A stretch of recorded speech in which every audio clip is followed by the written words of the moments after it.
మన Varahi sales grand festive celebrations ప్రతి 10,000 రూపాయల కొనుగోలుపై ఒక బంగారు నాణెం ఉచితం. ఈ ఆఫర్ జనవరి 15 వరకు మాత్రమే. నమస్తే, వెల్కమ్ టు ఐ డ్రీమ్. నేను ఉదయశ్రీ. ఈ రోజుల్లో పెళ్లి చేయడం అంటే మామూలు విషయం కాదు. ఆర్థికంగా అండ్ మంచి సంబంధం దొరకాలంటే చాలా చాలా కష్టం. ఇక మొదటి పెళ్లికే ఇట్లా ఉంటే కొంతమందికి దురదృష్టవశాత్తు పార్ట్నర్ చనిపోవడం జరుగుతుంది. కొంతమందికి ఏజ్ పైబడుతూ ఉన్న సంబంధాలు రావు. ఇలా 50+ ఉండి వివాహం చేసుకోదలిచిన వాళ్ళు, అలాగే ఒకవేళ జీవిత భాగస్వామిని కోల్పోయిన వాళ్ళ కోసం మన భారతి గారు పరిచయము పరిణయము భారతి సహాయ అంటూ ఒక వేదికను మనకు పరిచయం చేస్తూ ఉన్నారు. ఈ వేదిక ద్వారా ఎంతో మందికి పెళ్లిళ్ళు చేస్తూ ఉన్నారన్నమాట. మరి ఏంటి ఈ వేదిక? ఈ పరిచయము పరిణయము భారతి సహాయాలు రిజిస్టర్ చేసుకోవాలంటే ఎలాంటి ప్రాసెస్ ఉంటుంది, ఎవరు చేసుకోవచ్చు, ఇవన్నీ కూడా వారిని అడిగి తెలుసుకుందాం. నమస్తే అమ్మ, welcome to our studio. Thank you. So పరిచయము పరిణయము భారతి సహాయ అంటూ ఒక వేదికను పరిచయం చేస్తూ ఉన్నారు. ఫస్ట్ మ్యారేజ్ అసలు పెళ్లిల మీద ఇంట్రెస్ట్ పోయింది, కానీ ఒక ఏజ్ వచ్చాక మాత్రం రియలైజ్ అవుతూ ఉన్నారు పార్ట్నర్ అంటే ఎంత ఇంపార్టెంట్ అని. అందుకోసమే ఇప్పుడు అంటే లేట్ అయినా కానీ పెళ్లిళ్ళు చేసుకోవడానికి ముందుకు వస్తూ ఉన్నారు, అండ్ పార్ట్నర్ని కోల్పోయిన వాళ్ళు కూడా ముందుకు వస్తూ ఉన్నారు ఇంకో పెళ్లి చేసుకోవడానికి. మరి అంటే ఎవరు అర్హులు అసలు దీంట్లో రిజిస్టర్ చేసుకోవాలి అని అంటే ఇది రెండో పెళ్లి వాళ్ళకి మాత్రమే సంబంధించిందండి. ఏ ఏజ్ అయినా సరే, ఇప్పుడు అనేక కారణాల వల్ల డైవర్సులు తీసుకుంటున్నారు, లేకపోతే యాక్సిడెంట్స్ అయ్యి ఏదో డెత్ అది అవుతుంది, వాళ్ళందరికీ కూడా ఇది ఉపయోగం అన్నమాట. ఆ పరిచయ వేదికకి వచ్చి అక్కడ వాళ్ళు కలుసుకొని ఒకళ్ళొకళ్ళు ఎవరికి నచ్చితే వాళ్ళు మాట్లాడుకొని వాళ్ళు పెళ్లి చేసుకోవచ్చు. అంటే ఎవరు ఎలా పిలుస్తారు వాళ్ళని, ఎప్పుడు మేము పిలుస్తారు? మేము ఇట్లా మీడియా ద్వారాను వెళ్తుంది, మేము కూడా వాళ్ళకి ఇన్ఫర్మేషన్స్ ఇస్తూ ఉంటాము. ఓకే, ఎలా రిజిస్టర్ చేసుకోవాలి? వాళ్ళు ముందుగానే మాకు రిజిస్ట్రేషన్కి చెప్పాలి. మేము మేడం వస్తాము మీ దగ్గరికి, మేము రిజిస్టర్ చేసుకుంటాము అంటే మేము 2 monthsకి ఒకసారి పరిచయ వేదిక పెడతాం. ఆ పరిచయ వేదికకి వచ్చి వాళ్ళు అక్కడ రిజిస్ట్రేషన్ చేసుకొని కంపల్సరీ కోర్టు డైవర్స్ లేదా డెత్ సర్టిఫికెట్ ఉండాలి. ఆధార్ జిరాక్స్, పార్ట్నర్ లేడీస్ అయితే జెంట్స్, జెంట్స్ అయితే లేడీస్, వాళ్ళ ఆధార్ జిరాక్స్ ఒకటి ఉండాలి, పాస్పోర్ట్ సైజ్ ఫోటో ఉండాలి. ఇవన్నీ తీసుకొని మా మీటింగ్ మేము ముందుగానే వాళ్ళకి అడ్రస్ అది ఇన్ఫార్మ్ చేస్తాం ఫోన్లో వాట్సాప్ ద్వారా. వాళ్ళు ఆ రోజు అక్కడికి వస్తే అక్కడ అప్లికేషన్ ఇస్తాము, నోట్ చేసి ఇవన్నీ ఇస్తే మా లాయర్ ఉంటారు, లాయర్ చెక్ చేస్తారు. డైవర్స్వి కంపల్సరీ డైవర్స్ చెక్ చేయాలి. డెత్ సర్టిఫికేట్ అంటే వాళ్ళ పేరు వీళ్ళ పేరు చూస్తే మనకి తెలిసిపోతుంది, డైవర్స్ మాత్రం చెక్ చేస్తాం. కంపల్సరీ చెక్ చేసి ఆ తర్వాత ఓకే అయితేనే రాణిస్తాం, లేకపోతే వద్దండి అని చెప్తాం, సమస్య లేదు. కంపల్సరీ ఏది మర్చిపోయినా వెనక్కి పంపిస్తాం. ఫోటో ఉండాలి, లేకపోతే డెత్ సర్టిఫికేట్ కానీ డైవర్స్ సర్టిఫికేట్ కానీ ఏదో ఒక జిరాక్సే కావాలి మాకు. మేము ఒరిజినల్స్ తీసుకోము, జిరాక్స్ ప్లస్ ఆధార్ జిరాక్స్ 3 తీసుకొని రావాలి, వస్తేనే అలౌ చేస్తాం. ఇలాంటి మ్యారేజ్ బ్యూరో ప్లాట్ఫామ్స్ క్రియేట్ చేయాలి అంటే ఫస్ట్ మనకి ఎక్స్పీరియన్స్ ఉండాలి కదా. సో మీకున్న ఎక్స్పీరియన్స్ ఏంటి? ఎందుకంటే మోసాలు కూడా జరుగుతూ ఉంటాయి కదా. అవునండి, నేను 13 years ఎక్స్పీరియన్స్ ఉంది నాకు. నేను పరిచయం పరిణయం భారతి సహాయ అనే పేరుతో రిజిస్టర్ కూడా చేసుకున్నాను. నాది registration form. Okay, 13 years experience ఉందా? ఓకే, సో అంటే ఎలాంటి ఇబ్బందులతో రెండో మ్యారేజ్ చేసుకోవడం మీరు చూస్తూ ఉంటారు ఎక్కువగా మీ దగ్గరకు వచ్చిన కేసెస్లో? ఎక్కువ డెత్ ఉంటుందండి. డెత్ ఉంటుంది 50 to 60% డెత్ ఉంటే మిగతా 40% డైవర్స్లు ఉంటాయి. మోస్ట్లీ ఇప్పుడు ఏదో చిన్న చిన్న కారణాలకు కూడా వాళ్ళకి నచ్చక డైవర్స్ ఇచ్చేస్తున్నారు. అది మనం ఏం చెప్పలేము వాళ్ళ ఇది. కాకపోతే డైవర్స్ ఇచ్చిన తర్వాత వేరే వాళ్ళని చేసుకోవాలనే ఆలోచన ఒకటి వస్తుంది. అందుకని వాళ్ళు ఇలాంటి ప్లాట్ఫామ్స్ యూస్ చేసుకొని వచ్చి వాళ్ళకి తగిన పార్ట్నర్ని ఎన్నుకొని చేసుకుంటారు. అదే ఒక వయసు వచ్చేసిన వాళ్ళైతే 50+ వాళ్ళు కూడా వస్తారు చాలామంది. వాళ్ళకేంటంటే ఇంట్లో పిల్లలు వాళ్ళు వేరే వేరే జాబ్స్కి వెళ్ళిపోయి చేసి వీళ్ళు ఒంటరి వాళ్ళు అయిపోతున్నారు. ఆ ఒంటరితనం భరించలేక ఎవరో ఒకళ్ళు కాస్త మనకి తోడుగా ఉండి కాస్త మనతో అన్ని షేర్ చేసుకుంటూ టీవీ చూస్తూ, లేకపోతే వాళ్ళకి ఏదో మనం మెడిసిన్స్ ఇస్తూ వాళ్ళు మనకి మెడిసిన్స్ ఇస్తూ ఇద్దరు కలిసి ఒక కంపానియన్గా ఎక్కువ ఉండటానికి ఇష్టపడుతున్నారు. ఒక ఏజ్ 50+ వాళ్ళు. ఎందుకంటే అలా చేసుకుంటేనే వాళ్ళకి ఒక తోడు ఉంటుంది కదా. పాప ఇంట్లో మాట్లాడే వాళ్ళు కూడా లేకపోతే ఆ లోన్లీనెస్ చాలా బాధగా ఉంటుంది. నాకు చాలా మంది చెప్పారు, అసలు భరించలేమండి ఆ లోన్లీనెస్ని, చాలా కష్టపడుతున్నాము, మాకు ఎవరైనా తోడుంటే బాగుంటుంది, చూసి పెట్టండి మేడం అని. అలా నేను చేశాను, ఒక 5-6 మెంబర్స్కి కూడా చేశాను. వాళ్ళు చాలా హ్యాపీగా ఉన్నారు. మిగతావి ఒక 7-8 దాకా చేసాం కానీ వాళ్ళు చెప్పలేదు, నేను చెప్పాను. వాళ్ళు మాట్లాడుకొని చేసేసుకొని మనకి చెప్పరు, భయం చెప్తే ఏమి అనేది. మిగతా వాళ్ళు మాత్రం నాకు ఇప్పటికీ కాంటాక్ట్లో ఉంటారు. వాళ్ళు మేడం మిమ్మల్నే తలుచుకుంటాము, చాలా హ్యాపీగా ఉన్నాం మేము అని చెప్తారు. ఓకే. ఈ 13 ఇయర్స్ ఎక్స్పీరియన్స్లో మీరు అన్నట్లుగా ఇందాక ఎన్నో జంటలను మీరు ఒక్కటి చేశారు కదా. సో సక్సెస్తో పాటు ప్రతి దాంట్లో ఫెయిల్యూర్ కూడా ఉంటుంది కదా. అప్పుడు మిమ్మల్ని బ్లేమ్ చేసే ఛాన్సెస్ కూడా ఉంటాయి కదా. ఉంటాయండి, ఉంటాయి. అంటే వీళ్ళు ఫెయిల్యూర్ అయ్యేది చాలా తక్కువ ఉంటుంది. ఎందుకంటే ఎక్కువగా జెంట్స్ మ్యారేజ్ చేసుకుంటే వాళ్ళ పిల్లలు వచ్చేస్తారు. వాళ్ళ ప్రాపర్టీస్కి యువతల చేసుకున్న ఆవిడ పిల్లలు ఏమన్నా ప్రాపర్టీస్ కోసం వస్తారేమో అని భయంతో ఎక్కువగా వస్తారు, కేసెస్ పెడుతుంటారు, వచ్చి గొడవ పెడతారు, చాలా ఉంటుంది. కాకపోతే అన్నిటినీ మనం ఫేస్ చేయగలగాలి. ఇలాంటి సంస్థ పెట్టినప్పుడు మనం నలుగురికి హెల్ప్ చేస్తున్నప్పుడు ఒకళ్ళు వచ్చి ఇబ్బంది పెడితే దాన్ని మనం కాస్త ఫేస్ చేయగలిగితేనే ముందుకు వెళ్ళగలుగుతాం ఏదైనా. అది పెళ్లి వరకే మీ బాధ్యత, లేకపోతే వాళ్ళకి పెళ్ళయిన తర్వాత వాళ్ళ ప్రాపర్టీలు షేరింగ్స్ ఇవన్నీ కూడా మీరు కూడా బాధ్యత తీసుకుంటారా? అసలు పెళ్లిది కూడా మాకేం ఉండదు మేడం. ఇది ఓన్లీ జస్ట్ పరిచయ వేదిక. ఓన్లీ వాళ్ళు అక్కడికి రావటం, అంటే ఎక్కడెక్కడ ఎవరెవరో ఉంటారు తెలియదు కదా. అలాగా మనము ఇదివరకు పెళ్ళిళ్ళ పేరాయిలు అని చెప్పేసి వాళ్ళు అక్కడ సంబంధం ఇక్కడికి, ఇక్కడ సంబంధం అక్కడికి తెచ్చి వాళ్ళకి పరిచయాలు చేసి చెప్పేవారు, వాళ్ళు మాట్లాడుకొని పెళ్లి చేసుకునేవాళ్ళు. ఇప్పుడు అలా కాకుండా ఇలా పరిచయ వేదికలు వచ్చాయన్నమాట. వాళ్ళు వస్తారు అందరూ, కాకపోతే డైవర్స్ డెత్ సర్టిఫికెట్ ఉన్న వాళ్ళే అలౌ చేస్తాం. ఏ ఏజ్ అయినా ఓకే, వాళ్ళు అక్కడికి వచ్చి వాళ్ళు చూసుకుంటారు. ఎప్పుడు మొత్తం పరిచయం అవుతుంది. వాళ్ళు ఎవరైనా వీళ్ళు చెప్పింది నాకు నచ్చింది అనుకున్నప్పుడు వాళ్ళని మాట్లాడుకోమంటాం. ఏదైనా సరే వాళ్ళు ఒకళ్ళనొకళ్ళు బాగా అండర్స్టాండ్ చేసుకొని వాళ్ళ గురించి వీళ్ళ గురించి వాళ్ళు తెలుసుకొని మీరు సొంతంగా పెళ్లి చేసుకుంటాం. మేమైతే పెళ్ళిళ్ళు చెయ్యం మేడం తొందరగా. ఎందుకంటే చేసుకుంటారు కానీ తర్వాత సక్సెస్ అవ్వకపోతే మన మీదకి వస్తారు. అవును, అది పెద్ద రిస్క్ అన్నమాట. కొన్ని లోపాలు ఉంటాయి, ఆ లోపాలన్నీ మీరు చూసుకొని మీరు చేసుకోండి అని చెప్తాం మేము. ఓకే. ఏంటి మిమ్మల్ని మోటివేట్ చేసిన అంశం, ఇట్లా సెకండ్ మ్యారేజ్ చేయాలి, పార్ట్నర్ లేకపోయినా డైవోర్స్ తీసుకున్నా వాళ్ళు ఇంకో భాగస్వామి? నాకు కొంతమంది చెప్పారండి, మేడం మేము చాలా లోన్లీ ఫీల్ అవుతున్నాము, మాకు ఒక బ్రదర్ ఉన్నారు, ఆయనైతే అసలు నేను ఎంత బాధపడుతున్నానోనమ్మా నాకు పార్ట్నర్ లేకపోతే, అసలు చాలా కష్టము ఉండటం అనేది. మనకు ఒక ఏదన్నా మంచినీళ్ళు కావాల్సి వస్తుంది, గమ్ముని మనమే వెళ్ళి తీసుకోవాల్సి వస్తుంది. అదే పార్ట్నర్ ఉంటే తెచ్చిస్తుంది, మన పక్కన కూర్చొని టీవీ చూస్తుంది, మనతో కబుర్లు చెప్తుంది. ఇప్పుడు నాకు హెల్త్ బాగుండకపోయినా వాళ్ళకి హెల్త్ బాగుండకపోయినా మనం ఒకళ్ళకొకళ్ళు చేసుకుంటాం. జస్ట్ ఒక మ్యారేజ్ అయ్యింది ఇలాగే, సెకండ్ మ్యారేజ్ అయిన కొన్ని రోజులకి ఆయన పాపం స్లిప్ అయి కింద పడిపోయారు. పడిపోతే మొత్తం లెగ్ ఫ్రాక్చర్ అయిందట. ఆపరేషన్ అయ్యి బెడ్లో ఉంటే అసలు ఆవిడ ఎంత బాగా సేవలు చేస్తున్నారు అట. ఆయన ఫోన్ చేసి అదే అంటారు, అమ్మా నాకు టైంకి పెళ్లి చేసావురా నువ్వు, నిజంగా ఎంత బాగా చేస్తోందో నాకు సేవలు, నిజంగా లేకపోతే నువ్వు ఒంటరిగా మంచంలో పడి ఉండవలసి వచ్చేదేమో కదా ఒక్కడిని, ఇప్పుడు నాకు ఒక తోడు దొరికింది, ఆ తోడు కావాలి అని అంటారండి అందరూ. ఓకే. నాకు తెలిసి సెకండ్ మ్యారేజ్‌లోనే తోడు అంటే మంచి తోడు వాళ్ళు ఎంజాయ్ చేస్తూ ఉన్నారు. ఎందుకంటే ఇప్పుడు ఫస్ట్ పెళ్లి చేసుకున్న వాళ్ళని చూడండి, అసలు వాళ్ళకి అసలు చాలా మందికి పెళ్లి చేసుకోవడం ఇష్టం ఉండదు. ఎందుకు అంటే పార్ట్నర్‌తో తక్కువ టైం స్పెండ్ చేస్తూ ఉన్నారు. మొబైల్‌లో అండ్ ఫ్రీడమ్ పోతుంది అని ఇలా ఆలోచిస్తూ ఉన్నారు. కానీ వాళ్ళకి ఒక ఏజ్ వచ్చేసరికి మాత్రం రియలైజ్ అవుతూ ఉన్నారు. అవును. అదే కాకుండా ఏంటంటే ఇప్పుడు ఏదో పేరెంట్స్ చూస్ చేయటం, లేకపోతే ఏదో లవ్ చేయటం, అది కొన్నాళ్లే ఉంటుంది ఆ ఇన్ఫెక్షేషన్ అనేది. అదే పేరెంట్స్ చూస్ చేస్తే కొన్ని రోజుల కల్లా వీళ్ళకి వాళ్ళ మీద మంచిగా ఉండేవాళ్ళు ఉంటున్నారు, అందరినీ మనం అనం అలాగా. మంచిగా ఉండేవాళ్ళు ఉంటున్నారు, కొంత గొడవలు జరిగి బయటకు వచ్చేవాళ్ళు ఉంటున్నారు, అడ్జస్ట్ అవ్వలేకపోతున్నారు ఇప్పుడు.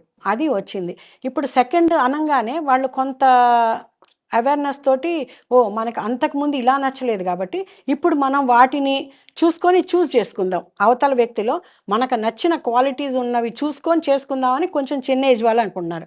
కొంచెం పెద్ద ఏజ్ వాళ్ళు ఏంటంటే మనకి నచ్చింది, మనకు తోడు ఉండగలరు వీళ్ళు అనుకున్న వాళ్ళు చేసేసుకుంటున్నారు. అది కానీ పిల్లల విషయానికి వచ్చేసరికి వాళ్ళు ఏమనుకుంటారంటే ఫాదర్ కి 50 దాటిపోయినాయి, లేకపోతే మదర్ కి 40 క్రాస్ అయిపోయింది, వీళ్ళకి ఈ వయసులో పెళ్ళి అవసరమా, సొసైటీ ఏమనుకుంటది అని ఇలా కూడా ఆలోచించే వాళ్ళు ఉంటారు కదా. ఆలోచిస్తారండి, ఆలోచిస్తారు. కానీ కొంతమంది పిల్లలు ముందు స్టెప్ వేస్తున్నారు. ఎందుకంటే వాళ్ళకి కొంత బాధ్యత పెరుగుతోంది. ఫాదర్ కానీ మదర్ కానీ ఒకళ్ళు లేకుండా ఒకళ్ళు ఉంటే వాళ్ళు ఎక్కడో జాబ్స్ చేస్తుంటారు, లేకపోతే యుఎస్లో ఉంటారు, వీళ్ళు ఒంటరిగా ఉంటున్నారు, ఎలాగా మనం చూడలేము. ఇప్పుడు కేర్ టేకర్స్ని పెడితే వాళ్ళు ఎంత చూస్తారు అనేది మనకు తెలియదు. అందుకని కొన్ని పెళ్లి చేసుకొని మంచిదే కదా అనుకొని చేస్తున్న వాళ్ళే పిల్లల దగ్గర ఉండి చేస్తున్న వాళ్ళు కూడా ఉన్నారు. ఒక జంటను చూశాను నేను, అలాగనే నేనే ఇచ్చేసాను, పేర్లొద్దు. వాళ్ళు ఆవిడకి 3 కూతుళ్ళు, ఆయనకి 2 కూతుళ్ళు. వాళ్ళే కావాలని చేశారన్నమాట. అందరూ వచ్చి థ్యాంక్స్ మేడం, మీరు మా మదర్ని ఫాదర్ని కలిపారు అని చెప్పారు నాకు వాళ్ళ పిల్లలు. ఇప్పుడు రేపు డెలివరీ ఆయన కూతురికి 2 యుఎస్ వెళ్తున్నారు. అలాగుంటారు. కొంతమంది డిస్టర్బెన్సెస్ ఉంటాయి కదా, అటు ఉంటాయి. ఇటు పిల్లల మధ్యలో డిస్టర్బెన్స్ ఉంటున్నాయండి. ఎక్కువ కూడాను మగవాళ్ళ పిల్లలకి ఎక్కువ ఉంటుందండి. జెంట్స్ ఉంటే పిల్లలకి ఏంటంటే వాళ్ళ ఆస్తి ఎక్కడ పోతుందో అని భయపడుతున్నారు. చాలా మంది ముందు మాకు ఆస్తి రాసి ఇచ్చేసి తర్వాత నువ్వు వెళ్ళి పెళ్లి చేసుకో అంటున్నారు. కానీ ఇప్పుడు ఫాదర్ గురించో మదర్ గురించో కూడా వీళ్ళు ఆలోచించాలి కదండి. ఏంటంటే వాళ్ళు ఒంటరిగా ఉంటున్నారు, వాళ్ళ పరిస్థితి ఏంటి, ఏ రాత్రో ఫీవర్ వస్తుంది, లేకపోతే హెడేక్ వస్తుంది, లేకపోతే ఇంకొకటి వస్తుంది, ఏదో అవుతుంది, కళ్ళు తిరిగిపోతాయి. అప్పుడు చూసే దిక్కెవరండి? నువ్వే కేర్టేకర్నా పెడతావు, వాళ్ళు ఎంతసేపు ఉంటారు? కాసేపు చూస్తారు, వాళ్ళకే నిద్ర వస్తుంది, పడుకుంటారు కదా. అదే లైఫ్ పార్ట్నర్ అంటూ వస్తే పక్కన పడుకుంటారు. మీద చెయ్యేస్తే అయ్యో ఒళ్ళు చల్లపడింది ఏంటి అనో, అయితే ఒళ్ళు వేడిగా ఉంది అని ఏంటో ఆలోచించి ఏంటి అని ఒక డాక్టర్ని పిలుస్తారు. ఎవరైనా హస్బెండ్ కానీ వైఫ్ కానీ పిలుస్తారు కదా. అది వాళ్ళకి కొంచెం బాగుంటుంది. అది వీళ్ళు ఆలోచించాలి పిల్లలు. ప్రతి ఒక్క మేము చూస్తాం పిల్లలు కదా, ఆలోచించాల్సిన విషయం ఇది. ఆలోచించాల్సిన విషయం తల్లిదండ్రుల అండి. గురించి వాళ్ళని ఎంత ఉమ్. కష్టపడి పెంచుతారు అంతే, పిల్లల్ని. అది పెద్దగా అయినాక పిల్లల బాధ్యత కూడా ఉంటుంది తల్లిదండ్రులపై ఉమ్. సంబంధించి అవును. చూసుకోవాల్సింది. వాళ్ళు ఏమంటారు, వచ్చి మా దగ్గర ఉండిపోండి అంటారు. వీళ్ళు కొంతమంది ఎలా ఫీల్ అవుతున్నారంటే, అంటే నాతో చెప్తారు కాబట్టి తెలుస్తుంది. మేడం వాళ్ళు చిన్నపిల్లలు, మేము వెళ్తాం వాళ్ళ ఇంట్లో ఉంటాం, వాళ్ళు మమ్మల్ని చూసి ఎంజాయ్ చేయడానికి భయపడతారు. అయ్యో నాన్నున్నారు, నా అమ్మ లేదు, లేకపోతే అమ్మ ఉంది నాన్న లేరు, వాళ్ళు ఎలా ఫీల్ అవుతారో అని వాళ్ళు విడిగా ఉండటానికి కూడా టెన్షన్ పడుతున్నారు. వాళ్ళకి ఆ ఇబ్బంది మేము తేకూడదు కదా, మేము ఒంటరిగా ఉండలేకపోతున్నాం, అందుకని మాకొక తోడు ఉంటే బాగుంటుంది అని చెప్తున్నారు. ఎంతైనా భాగస్వామి ఇచ్చిన టైం కానీ పిల్లలు ఇవ్వలేరు కదా, ఇవ్వలేరండి. వాళ్ళతో కూర్చొని వాళ్ళని మనం అనకూడదు, ఎందుకంటే వాళ్ళ బిజీలు వాళ్ళవి, వాళ్ళ లైఫ్ వాళ్ళది, వాళ్ళు వాళ్ళ పిల్లలు ఉద్యోగాలు వాళ్ళకి సరిపోతుంది. పాజిటివ్ గానే మనం అంటున్నాము. మీన్స్ వాళ్ళు కూడా ఇప్పుడు వాళ్ళకి ఫ్యామిలీ ఉంటది, పిల్లల్ని చూసుకోవాలి, హస్బెండ్ ని చూసుకోవాలి, జాబ్ అందరూ జాబ్ చేస్తూ ఉన్నారు. అవును. ఈ మధ్య అంటే కొంతమంది మిమ్మల్ని అప్రోచ్ అవుతూ ఉండొచ్చు ధైర్యంగా, కానీ ఎంతో మంది పార్ట్నర్ లేని వాళ్ళు, వాళ్ళకి కావాలి అని ఉంటుంది కానీ ధైర్యం చేసి ముందుకు రాలేరు. సో అలాంటి వాళ్ళకి మీరు ఎలాంటి ధైర్యం చెప్పదలుచుకున్నారు? మేడం ఏదైనా కానీ ధైర్యం చేసి మనం ఒక మెట్టెక్కితేనే మేడపైకి వెళ్ళగలుగుతాం. అంతేగాని ఇక్కడే నుంచొని మేడపైకి అలా చూస్తూ ఉంటే మనం మేడపైకి వెళ్ళి ఎక్కలేం కదా. అలాగనే వాళ్ళైనా ధైర్యం చేసి ఒక్కసారి బయటకు వచ్చి ట్రై చేయండి. చేసేసుకోమని ఎవరిని చెప్పం మేము. అసలు అక్కడ లేడీస్ వచ్చినా జెంట్స్ వచ్చినా మేము అదే చెప్తాం, ఏమండి మీరేమంతా ఫోర్స్గా ఇదవ్వద్దు. లేడీస్కి అయితే బాగా ధైర్యం చెప్తాం, మేడం వెళ్ళండి, వెళ్ళి ఒక్కసారి మాట్లాడండి, వాళ్ళ ఫోన్ నెంబర్ తీసుకోండి, మీ ఫోన్ నెంబర్లు ఇవ్వకండి, మాట్లాడండి, మాట్లాడిన తర్వాత మీకు నచ్చింది అనిపిస్తే మీ పిల్లలతో మాట్లాడించండి, లేకపోతే మీకు ఎవరైతే కేర్ టేకర్స్ పెద్దవాళ్ళు ఎవరు ఉంటారు కదా వాళ్ళతో మాట్లాడించండి, మీకు ఓకే అనుకుంటే పెళ్లి చేసుకోండి. ఇప్పుడు మీ దగ్గర అంటే మీరు మీ ఎక్స్పీరియన్స్ లో అండ్ మీ దగ్గర ఇప్పుడు పరిణయం ద్వారా ఏజ్ దాటిన వాళ్ళలో మీరు ఎక్కువగా పెళ్లి చేశారు, ఏజ్ నుండి స్టార్ట్ అవుతున్నాయి? ఎక్కువ అంటే నేను చేసింది ఎక్కువగా ఒక ఆవిడ 65, ఒక ఆయన 70 ఏజ్ లో కూడా చేసుకుంటున్నారు, హ్యాపీగా ఉన్నారు. ఆయనే నేను చెప్పింది యాక్సిడెంట్ అయ్యింది అని. ఓకే. తర్వాత ఒక ఆయన 63, ఆవిడ 54, ఇంకొక ఆయన 62 అనుకుంటా, ఆవిడ 55. హ్మ్. తర్వాత ఇంకొకళ్ళు బెంగుళూరు దగ్గర ఉంటారు. హ్మ్. వాళ్ళు ఇంటర్ కాస్టే. కానీ చక్కగా ఉన్నారు. హ్మ్. చాలా ఆయన మంది 60 ఆవిడ 50 హ్మ్. కాకపోతే ఇప్పుడేంటంటే హ్యాపీగా ఉన్నారు ఇద్దరు. హ్మ్. ఫోను చేసి అదే చెప్తారు. "హ్యాపీగా ఉన్నాం మేడం. హ్మ్. మీ చలవేనండి. హ్మ్. రోజు ఒక్కసారైనా భారతి మేడం మనకి చేసింది. మనం హ్యాపీగా ఉన్నాం" అని అనుకుంటాం అని చెప్తారు వాళ్ళు. వాళ్ళట్లా కాల్ చేసినప్పుడు మీకెలాంటి నాకు సాటిస్ఫాక్షన్ చాలా గూస్ ఉంటది? బంప్స్ వస్తాయి. ఆ! చెప్తుంటే ఇప్పుడు నాకు వస్తున్నాయి. అదే. అదేంటంటే అది చాలా హ్యాపీగా అనిపిస్తుంది. ఆ! మన లైఫ్‌లో మనం ఏదో అచీవ్ చేసాం. ఒకళ్ళకి లైఫ్ ఇచ్చాం. హ్మ్. ఇప్పుడు ఫస్ట్ మ్యారేజ్‌లు అవన్నీ వేరండి. ఈ ఏజ్‌లో సెకండ్ మ్యారేజ్ అంటే చాలా కష్టం. అవును. వాళ్ళకి నచ్చాలి, చేసుకోవాలి, చేసుకున్నాక ఇద్దరు కలిసి ఉండగలగాలి. హ్మ్. చాలా ఉంటాయి. హ్మ్. ఎందుకంటే ఇన్నేళ్ళు ఒక రూట్‌లో వాళ్ళెళ్ళిపోయి ఉండుంటారు. ఆ హస్బెండు, ఆ పిల్లలు, ఆ వాతావరణం. ఈయన, ఈ హస్బెండ్, భార్య, పిల్లలు వీళ్ళెళ్ళి ఉండుంటారు. ఇప్పుడు ఇద్దరు కలవటం అంటే చాలా డిఫరెంట్ యాంగిల్స్ నుంచి ఒక చోటుకొచ్చారు. హ్మ్. వచ్చినప్పుడు మళ్ళీ దాన్ని ఒక లైన్‌లోకెళ్ళాలి గదా! హ్మ్. దానికి అర్థం చేసుకొని ఉన్న వాళ్ళే బావుంటారండి. హ్మ్. ఓకే. చాలామంది అంటే వృద్ధాప్యంలో తోడు లేక వాళ్ళు వృద్ధాశ్రమాలలో జాయిన్ హ్మ్. అయిపోతూ ఉంటారన్నమాట. సో, అలా వెళ్ళడం కన్నా ఇలా ఒక భాగస్వామిని చూసుకొని వాళ్ళతో గడిపితే వాళ్ళు ఇంకా ఎక్కువ ఆనందంగా ఉంటుండొచ్చు కదా! ఎక్కువుంటారండి. హ్మ్. ఎందుకంటే అంటే ఓల్డ్ ఏజ్ హోమ్‌కెళ్తే ఉండరని కాదు. రేపొద్దున నా మీదకొస్తారు ఓల్డ్ ఏజ్ హోమ్ వాళ్ళు. అదే ఆ! ఓల్డ్ ఏజ్ హోమ్‌కి అది నచ్చే వాళ్ళు వెళ్ళొచ్చు. ఎందుకంటే సరే నేనిక్కడ అడ్జస్ట్ అయిపోతాను. ఇక్కడ నలుగురు ఫ్రెండ్స్ ఉన్నారు. నాకు బానే ఉంది. ఉంటాను అనుకునే వాళ్ళు అలా వెళ్ళొచ్చు. అలా కాదు ఇండివిడ్యువల్ మెంటాలిటీస్ ఉంటాయి కొంతమందికి. హ్మ్. వాళ్ళు ఇండివిడ్యువల్‌గానే ఉండాలనుకుంటారు. ఒక ఇంట్లో ఉండాలి మనం. మన లైఫ్ మనది. మనకి కావాల్సినట్టు మనం ఉండాలి అనుకున్న వాళ్ళకి ఈ పెళ్లి అనేది చాలా బావుంటుందండి. హ్మ్. కొంతమంది డైవోర్స్ అంటే చిన్న చిన్న మెంటాలిటీస్ సరిగ్గా హ్మ్. ఉండకపోవచ్చు. అవును. డైవోర్స్ తీసుకొని ఉండొచ్చు. అలాంటి వాళ్ళు గూడా మీ దగ్గరికొచ్చి సెకండ్ మ్యారేజ్ కోసం అప్రోచ్ అయినప్పుడు సెకండ్ మ్యారేజ్‌లో గూడా అలాంటి ఇబ్బందులే వచ్చే ఛాన్సెస్ ఉంటాయి అంటే కదా! అంత తొందరగా రావండి. ఇద్దరు జెన్యూన్ అయితే రావండి. ఏ కొంతమంది డబ్బు కోసమే చేసుకుంటారు. హ్మ్. డబ్బు కోసమే చేసుకున్న వాళ్ళు అయితే మాత్రం మనం ఏమి చెప్పలేమండి వాళ్ళని. హ్మ్. అది. ఓకే. వాళ్ళకేమైనా వస్తారు ఆ! హ్మ్. ఓకే. వస్తారు, కొన్నాళ్ళుంటారు, డబ్బు తీసుకుంటారు, ఎళ్ళిపోతారు. అయ్యో! ఇలాంటివి గూడా ఉంటాయి. జరుగుతాయన్నమాట. జరుగుతాయండి. బాగా జరుగుతాయి. హ్మ్. చాలా మందేంటంటే డబ్బు ఇప్పుడు 100 మెంబర్స్ వచ్చారనుకోండి, 10 మెంబర్సే పెళ్లి చేసుకోవడానికి ఉండేట్టుంటారు. మిగతా వాళ్ళు డబ్బు కోసమో, ఏదో సరదాగా టైమ్ పాస్‌కో వస్తారు. ఓకే. అంతేనండి. ఆహా! ఇలాంటి మోసాలు గూడా జరుగుతాయి. అంటే ఎంత జరుగుతాయండి. మంచి కాజ్‌తో మనం ఏదైనా ప్రోగ్రామ్ స్టార్ట్ అది. చేసినా గానీ, హ్మ్. ఇంకా హ్మ్. దాంట్లో ఉన్న లూప్ హోల్స్ అవునండి. చూసుకొని ఇలాంటివి చేస్తూ ఉంటారు. హ్మ్. హ్మ్. హ్మ్. అవును. ఓకే. కాకపోతే అలా మిస్‌ఫైర్ చేయకుండా వాళ్ళు గూడా ఒక జీవితాన్ని చూసుకుంటే హ్యాపీగా ఉంటారు. అది హ్మ్. ఆలోచించట్ల వాళ్ళు. వాళ్ళు హ్మ్. డబ్బే ప్రధానం అనుకుంటున్నారు. అనుకోని ఏదో కొన్నాళ్ళు ఉండటం, ఇంత అంత డబ్బు తీసుకోవడం, లేతే గోల్డ్ తీసుకోవటం, వెళ్ళిపోవటం. హ్మ్. మరి మీ ద్వారా ఇలాంటి మోసాలు కాకుండా మీరేమన్నా స్ట్రిక్ట్‌గా ఏమన్నా రూల్స్ ఏమన్నా ఫాలో అవుతారా? ఏమీ చేయలేం మేడం. ఇలాంటి హ్మ్. విషయాల్లో ముందు మంచిగా కనిపిస్తారు. అంటే పైకి చూస్తే ఒకలాగుంటారు, లోపలగుంటారు. ఎవ్వరం చెప్పలేం మనం. హ్మ్. వాళ్ళు పెళ్లి చేసుకుంటారు, కొన్నాళ్ళు మంచిగానే ఉంటారు. ఆ! బావున్నారు అనుకుంటాం. తర్వాత ఏమన్నా జరుగుతుంది. చెప్తుంటారు గానీ మనం ఏం చేయలేం మేడం ఇలాంటి వాటికి. హ్మ్. మనిషిని, మనసుని మనం మార్చలేమండి. కరెక్ట్. కరెక్ట్ అది చెప్పారు. మాత్రం 100% మనం ఏమీ చేయలేని విషయం. ఇప్పుడు రిజిస్టర్ చేసుకోవాలి అని అనుకుంటే ఎవరైనా మీ వెబ్‌సైట్‌లో ఎట్లా డీటెయిల్స్? నా ఫోను నంబర్ చెప్తాను మేడం. హ్మ్. 8886021170. హ్మ్. మీరు స్క్రోలింగ్‌లో గూడా ఈ నంబర్ ఇవ్వండి. హ్మ్. ఆ నంబర్‌కి మార్నింగ్ 8 నుంచి ఈవినింగ్ 7 వరకు కాల్ ఏ టైంలో అయినా కాల్ చేయొచ్చు. ఓకే. నాకు కాల్ చేస్తే నేను డీటెయిల్స్ చెప్తాను. ఓకే. ఏ ఏజ్ అయినా సరే డైవర్స్ కానీ, డెత్ కానీ సర్టిఫికేట్స్ ఉండాలి.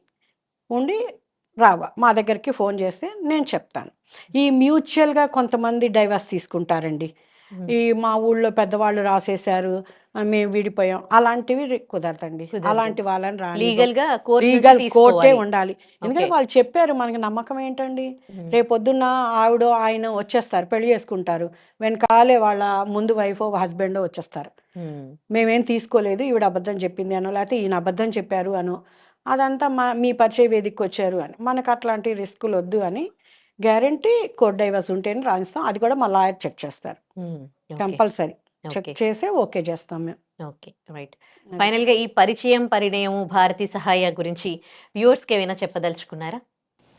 అంటే వ్యూవర్స్‌కి అంటే వాళ్ళు ఏదైనా ఒక ప్రాబ్లమ్ వచ్చో, డైవర్స్ తీసుకుంటేనో, ఏదన్నా విధంగా డెత్ అయితేనో, అలాగే ఉండిపోకుండా జీవితంలో మనకంతా కోల్పోయాం అనే ఆలోచన లేకుండా ఒక ముందడుగు వేసి వచ్చి చూసుకోండి. నచ్చి మంచిగా ఉన్నారు అన్న వాళ్ళనే పెళ్లి చేసుకోండి. హ్మ్. చేసేసుకోమని ఫోర్స్ ఏముండదండి మా పరిచయ వేదికకి వచ్చినంత మాత్రంలోను. హ్మ్. చూసి చేసుకొని మీ జీవితాన్ని ముందుకు తీసుకెళ్ళండి. హ్మ్. అక్కడే ఉండిపోకండి.